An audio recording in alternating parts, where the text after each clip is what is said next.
اور as a انسانیت عمران خان کی صحت کے لیے بھی ہم دعا کرتے ہیں. کسی بھی حملہ ہوتا ہے، انسان ہمارے ملک کا ایک فرد ہے اور مسلمان بھی ہے، پاکستانی بھی ہے، سابق وزیر اعظم بھی ہیں، تو یہ تین حق ہیں. اس کا مقصد کوئی جماعت کی وہ ترجیح دینا نہیں ہے. کوئی بھی ہوتا تو ہم یہی بات کرتے اور یہی کرنی چاہیے. اپنے اختلافات میں آپ اعتدال سے تجاوز کرنا ہی ٹھیک نہیں ہے. باقی یہ کہ حملہ کیا کس نے، اس کے بارے میں مجھے کچھ بھی معلومات نہیں ہے. میں نے نہیں کیا، میں یہ کہہ سکتا ہوں. میرا اس میں کوئی کردار نہیں ہے اور مجھے اس پہ ذرہ برابر بھی خوشی نہیں اور غم ہوا ہے مجھے. تکلیف دہ عمل ہے یہ. باقی جس نے بھی کیا ہے، اگر یہ کسی نے کروایا اللہ ان کو بھی غارت کرے، اور جس نے کیا ہے اللہ اس کو بھی اس کا عبرتناک سزا دے. اصل ذمہ داری تو حکومت کی ہے نا. جو بندہ شہید ہوا ہے اس کے لواحقین اس قاتل کو لٹکوا سکتے ہیں. پاکستان کا لا پھانسی ہے، اس میں اس کو سزا دلوا سکتے ہیں. ان کو بھی چاہیے کہ اس کو اس کے کیفر کردار تک پہنچائیں. باقی ہمارے ملک کے جو حالات ہیں نا، اس وقت بہت ہی ناگفتہ بھی حالات چل رہے ہیں. دیکھو، ہم نے بڑوں سے سنا ہے کہ کسی بھی ملک میں نا 3 چیزیں ہوتی ہیں جس کی وجہ سے ملک مستحکم ہوتا ہے. آپ کو پتہ ہے پہلے بنو امیہ کا خاتمہ ہوا، ہماری خلافت تھی وہ. پھر بنو عباس میں بغداد کی خلافت کا خاتمہ ہوا، یہ دوسرا جھٹکا لگا تھا مسلمانوں کو. پھر ہندوستان میں مغل بادشاہوں کا خاتمہ ہوا، یہ بھی ہماری حکومت تھی جو ختم ہوئی. اندلس کی حکومت کا اس سے پہلے خلافت کا خاتمہ ہوا، وہ بھی ہماری حکومت تھی اسپین میں.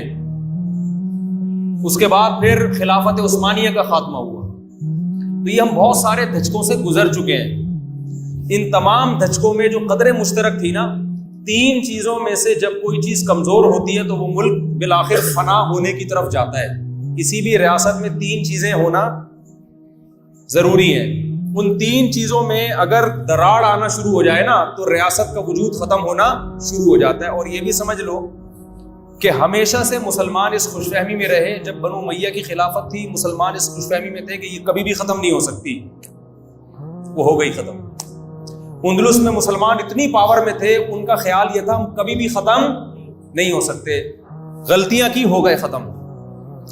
پھر یہ جو مغل بادشاہ تھے اتنی پاورفل، اکبر بادشاہ جو تھا نا، جو بہادر شاہ ظفر سے کافی پہلے گزرا ہی ہے، 50 سال اس نے حکومت کی اور ایسی پاورفل گورنمنٹ تھی نا اس کی کہ آپ تصور نہیں کر سکتے.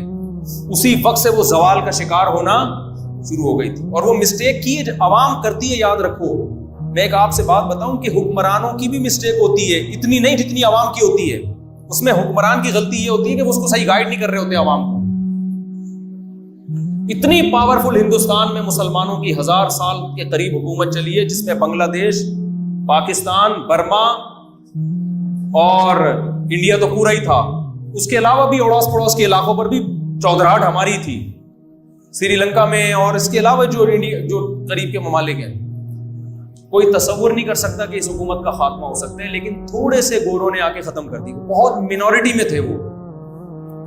ایک کمپنی آئی تھی ایسٹ انڈیا کمپنی، سب کو پتا ہے، مینورٹی میں تھے. انہوں نے اتنی بڑی پاورفل طاقت کو ختم کر دیا. کیوں؟ اس وقت بھی علماء آواز اٹھا رہے تھے کچھ غلطیاں ہو رہی ہیں، ان غلطیوں کی تلافی نہیں کی تو اس ریاست سے ہمیں ہاتھ دھونے پڑیں گے. لیکن اس میں بھی سمجھدار لوگ کم تھے، جذباتی لوگ مارکیٹ میں زیادہ. نعرے بازی، یہ سب چیزیں ہماری قوم کو بہت اچھی آتی ہیں، سنجیدگی سے سوچنے والے مارکیٹ میں شارٹ ہیں. پھر خلافت عثمانیہ میں وہاں بھی یہی ہوا، وہ بڑی بڑی مسٹیکس ہو رہی تھی. مذہبی طبقے کی طرف سے بھی صحیح گائیڈنس نہیں تھی. مسئلہ سارا یہ تھا، جو خلیفہ تھا نا مسلمانوں کا، وہ کچھ اقدام کرنا چاہتا تھا تو مذہبی طبقہ بعض دفعہ رکاوٹ بن جاتا تھا اس کے سامنے. اس پہ پوری پریزنٹیشن پیش کرنے کی ضرورت ہے. میں بہت ہی خلاصے کے طور پہ بتا رہا ہوں. وہ رکاوٹ، وہ اس کو خلاف شریعت سمجھنا شروع کر دیتا تھا. وہ بہت کچھ ہوا ہے. تصور نہیں تھا کہ خلافت عثمانیہ ترکی کی ختم ہوگی، اس کی ایسی کی تیسی. اب ہم اس خوش فہمی میں مبتلا ہیں کہ پاکستان کا وجود کبھی بھی ختم نہیں ہو سکتا. انشاءاللہ نہیں ہوگا ختم. بات اچھی کرنی چاہیے، لیکن جو غلطیاں ہو رہی ہیں نا، وہ غلطیوں سے اگر ہم نے توبہ نہیں کی تو آپ اس خوش فہمی میں نہ رہیں کہ یہ ملک بنائے تو قیامت تک بنے گا ہی. خدا نے آج تک اس قوم کی حالت نہیں بدلی، نہ ہو جس کو خیال آپ اپنی حالت کے بدلنے کا. اگر ہم ٹھیک نہیں ہوئے تو ہمیں پاکستان سے بھی ہاتھ دھونے پڑیں گے. اس سے ہمارا لبرل طبقہ تو شاید خوش ہو جائے، لیکن جو مذہب کو اور مذہبی طبقے کو نقصان پہنچے گا نا، صدیوں تک اس کی تلافی نہیں ہو سکتی. سمجھتے ہو؟ اور لبرل طبقے کو بھی شاید بعد میں جا کے کچھ فائدے حاصل ہونا شروع ہوں. وقتی طور پر تو پورے ملک کی واٹ لگ جائے گی، سبھی تباہ و برباد ہو جائیں گے. تو پہلی جو ملک میں جو تباہی آتی ہے نا، خلافتوں کے خاتمے ہوتے ہیں اور ملک میں جو ریاستوں کے خاتمے ہوتے ہیں. اچھا، ریاستوں کے اب ایسے خاتمے نہیں ہوتے کہ ریاست کا وجود ہی ختم ہو جائے. اب تو ایٹمی پاور ہے، یہ بہت مشکل ہوتا ہے. ایسا خاتمہ ہوتا ہے جیسے لیبیا کا ہوا، جیسے عراق کا ہوا، جیسے شام کا حال چل رہا ہے اس وقت. وہ ریاست ٹوٹنے سے بھی زیادہ بدتر حالات ہو جاتے ہیں. سمجھتے ہو کہ نہیں سمجھتے؟ تو اس میں 3 چیزیں ہوتی ہیں. نمبر 1، آپ معاشی سطح پہ آپ مستحکم نہیں رہتے تو لوٹ مار شروع ہو جاتی ہے ملک کے اندر. معاشی سطح پہ پاکستان کی ایسی کی تیسی بولو نا ہو چکی ہے، اور اس کی کوئی ایسی مینجمنٹ نہیں ہے، کوئی مضبوط پاورفل گورنمنٹ آ ہی نہیں پا رہی ہے جو ان پہ غور کرے، کوئی پالیسیاں بنائے. ایک گورنمنٹ آتی ہے، دوسری ٹانگ کھینچ رہی ہوتی، دوسری آتی ہے وہ اس کی ٹانگ اسی میں ہماری زندگیاں گزر جائیں گی. اب صحیح کون ہے غلط کون ہے یہ میں بھی سیاسی تبصرہ نہیں کروں گا، کیونکہ میں جو پیغام دینا چاہتا ہوں میں اسی کو فوکس کر رہا ہوں. میں اس میں یہ صحیح ہے وہ غلط ہے یہ میرا موضوع بھی نہیں ہے، اور اس میں بہت ساری آراء ہو سکتی ہیں. میں اگر کوئی رائے دوں گا بھی تو کوئی پتھر پہ لکیر نہیں ہے. میں تو ایک اصولی بات کر رہا ہوں آپ کے سامنے. تو معاشی سطح پہ جب کوئی ملک مستحکم نہیں ہوتا تو وہ تباہی کی طرف جانا، کیونکہ آپ جب بھوکے ننگے ہوگے تو پھر آپ بھیک مانگنے پر آؤ گے. جب بھیک انسان مانگتے ہیں تو پھر آپ کی پالیسیاں نہیں چلتی ہیں، پھر وہ کچھ بھی کروا لے گا آپ سے. وہ ایسی پالیسیاں آپ پر مسلط کرے گا کہ ان کو پتا ہے کہ یہ خود ہی آہستہ آہستہ اپنا وجود کھو بیٹھیں گے. سب کچھ پھر ان کے حوالے. جب آدمی کا پیٹ ہی بھرا ہوا نہ ہو، میرے پاس لوگ شادی کر کے آتے ہیں نا، کہتے ہیں میں پچھتا رہا ہوں، دوسری کر کے تیسری کر کے پچھتا رہا ہوں. تو میں کہتا ہوں تم معاشی سطح پہ اسٹیبل ہو؟ کہتے ہیں ہاں اللہ کا دیا بہت کچھ، میرے پچھتانے والی کوئی بات ہی نہیں ہے. ٹھیک ہے نا؟ اگر گھر میں پڈے ہو رہے ہیں، لڑائی ہو رہی ہے، فٹ پاتھ پہ جا کے سویا کرو. ہوٹل بک کرا لو. فٹ پاتھ پہ تو چلو نہیں سو سکتا آدمی، تمہارے پاس پیسہ ہے گھر سے باہر جا کے ہوٹل بک کراؤ یار، وہاں سو جاؤ. کہہ رہے ہیں پھر وہاں فون آنا شروع ہو جائیں گے. میں نے کہا فون بند کر دو. جب آدمی معاشی سطح پہ اسٹیبل ہوتا ہے تو بڑے بڑے غموں کو برداشت کرنا اس کے لیے آسان. وہ انڈیپینڈنٹ ہے نا. وہ کہتا ہے بھائی مجھے تنگ کرنا ہے تو ٹھیک ہے، پھر میں اکیلا رہوں گا. گھر میں آؤں تو مجھے سکون ملنا چاہیے تو میں گھر میں آؤں گا، اگر نہیں مل رہا تو میں گھر سے باہر رہوں گا. کتنا آسان ہو گیا نا. لیکن اگر آپ معاشی سطح پہ سسرال کے خرچے پہ پل رہے ہیں، پھر بیگم آپ کو تھپڑ بھی لگائے، آپ کے سر بھی پھوڑ دے، آپ ہیلمٹ پہن کے جاؤ گے، آپ ایک جیکٹ بنوا لو گے، لیکن آپ گھر کے باہر سو نہیں سکتے کیونکہ آپ کے پاس نہ ناشتے کے پیسے ہیں نہ ڈنر ہے. تو پھر جو مرضی جیسا مرضی سسرال آپ کو چلائے گا، آپ کو چلنا پڑے گا. تو یہی حال ہے. اگر ہم معاشی سطح پہ بدحالی کا مزید شکار اتنا ہو گئے تو پھر ہم پہ ہماری پالیسیاں نہیں چلیں گی، ہم پر دوسروں کی پالیسیاں، وہ تو لڑوا کے ہمارا بیڑا غرق کر دیں گے. ایک بات. دوسری بات ہے سیاسی عدم استحکام. کسی ملک میں جب کوئی پاورفل ریاست نہیں ہوتی تو اس کا بھی بیڑا غرق ہونا شروع. دیکھو خوب اچھی طرح سمجھ لو، میں بات کر رہا ہوں پاورفل اسٹیٹ کی، ریاست کی، حکومت کی، کہ حکومت پاورفل ہونی چاہیے. میں یہ بات نہیں کر رہا کہ اچھی حکومت ہو یا بری حکومت ہو. اگر آپ کے پاس حکمران سارے نیک اور اچھے ہیں لیکن ایک کی بھی پاورفل گورنمنٹ ہی نہیں آتی ہے، ملک کا بیڑا غرق ہوگا. کوئی پاورفل ریاست ہی نہیں آ رہی ہے جس کے پاس اختیارات ہوں تو ملک کا کیا ہو جائے گا؟ وہ کچھ سالہ بیٹھ کے کچھ کر ہی نہیں سکتا. وہ کچھ کرے گا ادھر سے دوسرا اس کی ٹانگیں کھینچے گا. کسی کی کانپیں ٹانگے گی، کسی کی ٹانگیں کانپیں گی. تو اسی میں ملک کی واٹ لگ جائے گی. اس کو کہتے ہیں سیاسی عدم استحکام. الحمدللہ، یہ میں الحمدللہ تنزیہ کہہ رہا ہوں، یہ بھی ہمارے ملک میں دبا کے سیاسی عدم استحکام الحمدللہ چل رہا ہے. یعنی ملک کو تباہ کرنے والی جو ہے نا، ریاست کی کا بیڑا غرق کرنے والی یہ دوسری چیز بھی کیا ہے، یہ بھرپور طریقے سے پائی جاتی ہے. ایسے موقع پہ جو لیڈر، جو واقعی ملک کا سچا لیڈر ہوگا نا، وہ اپنے مفاد کو قربان کر دے گا ریاست کے مفاد میں. وہ کیا کرے گا؟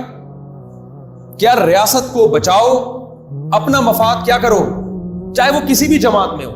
لیکن ایسے لیڈر ہمارے کنٹری میں کیا چل رہے ہیں؟ شارٹ چل رہے. ریاست کا تو بیڑا غرق ہوگا. ایک آدمی جو نااہل ہے نا لیکن وہ پاور میں آ جائے، خدا کی قسم پھر بھی ریاست کے بچنے کا امکان ہوتا ہے۔ ظالم بادشاہ ہر دور میں رہے ہیں، خلافتوں میں حجاج بن یوسف کیا کہ نیک مسلمان تھا لیکن ریاست کیا تھی؟ اسٹیبل تھی، ریاست اسٹیبل تھی، مسلمانی سرحدیں بڑھتی چلی جا رہی تھی۔ تو ظالم حاکم ہو، کرپٹ آدمی ہو لیکن ایک پاورفل ہو، اس کو کنٹرول کرنا آسان ہوتا ہے۔ وہ گڑبڑ کرے گا، اس کو جا کے سمجھایا جا سکتا ہے، بھائی اس کو ڈرایا جا سکتا ہے، سہروزے کے لیے تبلیغ میں نکلوایا جا سکتا ہے، پھر بھی غلط کرے گا تو کتنا کر لے گا، ملک تو بچا ہوا ہوگا نا۔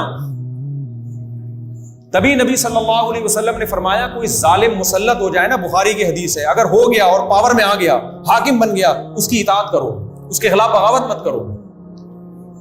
وجہ کیا ہے کہ پاورفل آدمی کا ہونا، ایک حاکم کا ہونا جو کم از کم اس اسٹیٹ کو تو بچائے نا کسی طریقے سے۔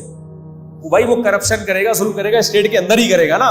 ریاست پہ تو کوئی بھی بادشاہ، کوئی بھی حاکم کمپرومائز نہیں کرتا، اس کو پتا ہے اگر ملک گیا تو میری گورنمنٹ گئی۔ دیکھو سعودی عرب کا بادشاہ سعودیہ کو بچانے کی تو کوشش کر ہی رہا ہے نا، غلط ہے صحیح ہے وہ ایک الگ بحث ہے، لیکن ایک پاورفل بادشاہ ہے تو کم از کم اسٹیٹ تو محفوظ ہے نا۔ اب سعودی عرب میں یہ والی اگر جمہوریت ہوتی جو ہمارے کنٹری میں چل رہی ہے، سعودی عرب کا اب تک بیڑا، چاہے وہ بہت ہی نیک آدمی بھی آ چکا ہوتا لیکن بیڑا غرق ہو جانا تھا۔ لا تو ہے نا، قانون تو ہے نا، اس پہ دو رائے ہو سکتی ہے کہ بادشاہ یہ صحیح کر رہا ہے، بادشاہ یہ غلط کر رہا ہے، لیکن ریاست تو کم از کم محفوظ ہے نا۔ پہلے تو ریاست تو بچے، پھر آگے بات کی چیزیں ہیں۔ بندہ ہی مر گیا، ایک آدمی کو ہارٹ اٹیک ہوا ہے، ڈاکٹر کہہ رہے ہیں کہ اس کو فوری طور پر آپریشن کر کے اس کے وال کھول لیں ہم نے، ورنہ یہ بندہ جائے گا۔ آپ کہہ رہے ہیں کسی کا سینہ کھول دینا، کسی کا سینہ پھاڑ دینا یہ اسلام میں پسندیدہ کام نہیں ہے، تو کہے گا بندے کو مرنے دینا پسندیدہ کام ہے، اس کو بچاؤ، اس کے بعد پھر ہم اس کو دیکھیں گے کہ اس کے کیا، اس آپریشن کے کیا سائیڈ افیکٹ ہوئے، ان کے ہم علاج کی کوشش کریں گے۔ تو سیاسی سطح پہ بھی عدم استحکام چل رہا ہے، اس سے بھی ملکوں کے دیوالیہ ہوتے ہیں۔ تیسرا جو سب سے امپورٹنٹ ہے، یہ دو اگر عدم استحکام ہو بھی جائے نا، تیسرا اگر مضبوط ہو تو بھی ملک بچ جاتا ہے۔ وہ تیسرا ہے آپ کی دفاعی قوت، جس کو آرمی کہا جاتا ہے، جس کو فورسز کہا جاتا ہے، جس کو فوج کہا جاتا ہے۔ یہ اگر کمزور پڑ گئی، عوام کی نظر میں ان کا امیج خراب ہو گیا، عوام ساری مل کے گالیاں دینا شروع کر دے فورسز کو، سمجھ لو اس ملک کا بہت جلدی بیڑا غرق ہونے والا، چاہے وہ گالیاں صحیح دے رہے ہو۔ میں صحیح اور بحث غلط کی بحث میں نہیں پڑھ رہا کہ وہ گالیاں دینے میں حق بچانے میں ہے یا وہ غلط گالیاں دے رہے ہیں، صحیح گالیاں دے رہے ہیں، اس پہ نہیں میں بات کر رہا۔ لیکن اگر یہ ہوگا نا کسی بھی کنٹری میں، تو فوج کا مورال ڈاؤن ہوگا، اس کے بعد اس ریاست کی حفاظت بولو نہیں ہو سکتی۔ سمجھ میں آ رہی ہے بات؟ اور یہ تیسری چیز بھی پاکستان میں بہت عروج پہ پہنچ چکی ہے، دفاعی عدم استحکام۔ سمجھتے ہو کہ نہیں سمجھتے؟ آپ کی جو بغداد کی جو فوج تھی وہ کمزور پڑ گئی تھی نا، تو وہ آ گئے تھے تاتاری حملہ کرنے کے لیے۔ تو اگر آپ چاہے وہ، میں صحیح غلط کی بات نہیں کر رہا، یہ ذہن میں رکھو کہ میں آرمی کی تعریفیں کر رہا ہوں یا آرمی کا دفاع کر رہا ہوں یا اس کو برا کہہ رہا ہوں، اس میں تو 20 تجزیے ہو سکتے ہیں۔ کوئی کہے گا باجوہ نے غلط کیا، کوئی کہے گا فوج نے غلط کیا، کوئی کہے گا صحیح کیا۔ یہ تو تبصرے قیامت تک ختم ہونے والے نہیں، ہو سکتا ہے غلط کیا ہو سکتا ہے صحیح کیا ہو، یہ بحث الگ ہے، غلط کیا ہو یا صحیح کیا ہو۔ جب کوئی قوم من حیث القوم اپنی فوج کے خلاف ہو جائے تو پھر اس قوم کا بیڑا غرق ہونا، اس ریاست کا بیڑا غرق ہونا شروع ہو جاتا۔ دشمن بہرحال اس پہ خوش ہوتا ہے کہ یار تم بے شک حق بیان کر رہے ہو یا باطل بیان کرو، کر بڑا صحیح رہے ہو تم لوگ، ٹھیک ہے نا، ہونا یہ چاہیے ملک کے اندر۔ نہیں آ رہی میرا خیال ہے بات سب، تو ریاست کا بیڑا غرق ہوگا۔ تو تینوں کام خاندانی طریقے سے پاکستان میں ہو رہے ہیں، تو دعا کرو اس ملک کو کسی طرح بچانے کی کوشش کرو۔ سمجھتے ہو؟ اپنے سیاسی مفاد مت دیکھو، میں فلاں لیڈر کو مانتا ہوں تو جو وہ کہے گا وہ پتھر پہ لکیر ہے، بھائی بھاڑ میں جائے سیاسی لیڈر۔ ہم نے سب سے پہلے کس کو دیکھنا ہے؟ ملک کو بچانے کی کوشش کرنی ہے۔ کسی بھی سیاسی لیڈر کی عقیدت میں اتنا غلو مت کرو کہ آپ اس کو باپ بنا لو اپنا، اور ریاست کو آپ سائڈ پہ رکھ۔ ہمیں نہ آرمی سے نفرت ہے نہ محبت ہے، نہ ہمیں کسی سیاسی لیڈر سے نفرت ہے نہ محبت ہے، نہ ہمیں کوئی پیسہ کمانے کا کوئی ہوس ہے الحمدللہ، لیکن ہم یہ کہتے ہیں کہ ملک عسکری لحاظ سے بھی مضبوط ہونا چاہیے، ملک سیاسی لحاظ سے بھی استحکام ہونا چاہیے، ملک معاشی لحاظ سے بھی اس کا استحکام ہونا چاہیے۔